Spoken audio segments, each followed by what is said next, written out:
નબીપુર ખાતે આજરોજ વિવિધ સરકારી યોજનાઓ માટે જનકલ્યાણ શિબિર યોજાયો. લાભાર્થીઓએ બહોળા પ્રમાણમાં લાભ લીધો. નબીપુર ગામ તેમજ તેની આસપાસની સ્થાનિક જનતાને વિવિધ સરકારી યોજનાઓનો લાભ એક જ સ્થળે અને સરળતાથી મળી રહે તે હેતુથી નબીપુર ખાતે જનકલ્યાણ શિબિરનું વિશેષ આયોજન નબીપુર પ્રાથમિક કુમાર શાળા ખાતે કરવામાં આવ્યું.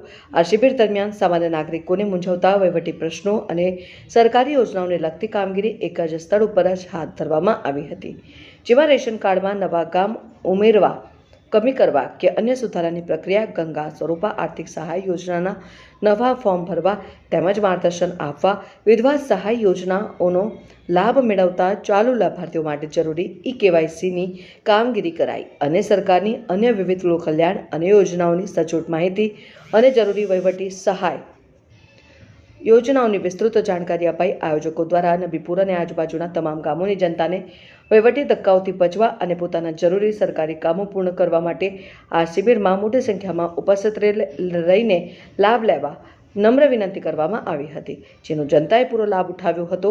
આ કાર્યક્રમમાં ભરૂચ જિલ્લા વહીવટીતંત્ર, ભરૂચ જિલ્લા અને તાલુકા પંચાયતના સભ્યો, નબીપુરના સરપંચ, ડેપ્યુટી સરપંચ, ગ્રામ પંચાયત નબીપુરના સભ્યો, ગામના પ્રતિષ્ઠિતો, નબીપુર ગામના તલાટીઓ ઉપસ્થિત રહ્યા હતા. કાર્યક્રમને સફળ બનાવવા બદલ નબીપુર ગ્રામ પંચાયતે તમામ વહીવટી તંત્ર અને પ્રજાનો આભાર માન્યો હતો. આ જન કલ્યાણ શિબિર એટલે 2047 સુધી વિકસિત ભારત, સંપૂર્ણ વિકસિત ભારતનું લક્ષ્ય છે કે 2047માં આપણી આઝાદીને 100 વર્ષ પૂરા થાય છે. એટલા માટે આ ભારત સરકારે અને આપણા વડાપ્રધાનશ્રીને 12 વર્ષ પૂર્ણ થયા છે અને સૌથી વધુ વડાપ્રધાન પદ પર રહેવાનો પણ એમનો એક રેકોર્ડ થયો છે. તો એ નિમિત્તે અને 2047 સુધી વિકસિત ભારત સંપૂર્ણ બને એ માટે આ જન શિબિરનું આયોજન કરેલું છે. તો આ જન કલ્યાણ શિબિરમાં ઉપસ્થિત આપણા નબીપુર સર્કલ ઓફિસર હરેશભાઈ,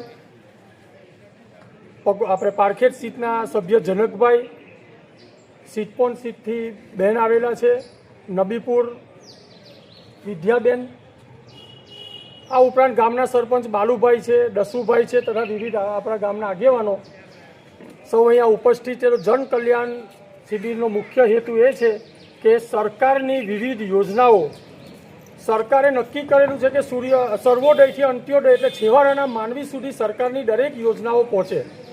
સરકારની યોજનાઓ જો તમને જણાવીએ તો બાળક જન્મે તો સ્મશાને ધામમાં જાય ત્યારે પછી પણ એમને આપણે જીવન જ્યોતિ વીમા યોજના હેઠળ આપણે અકસ્માત, કુદરતી મૃત્યુ અને અકસ્માત મૃત્યુમાં એમને 2 લાખ રૂપિયાનો પણ એમને વીમો મળે છે.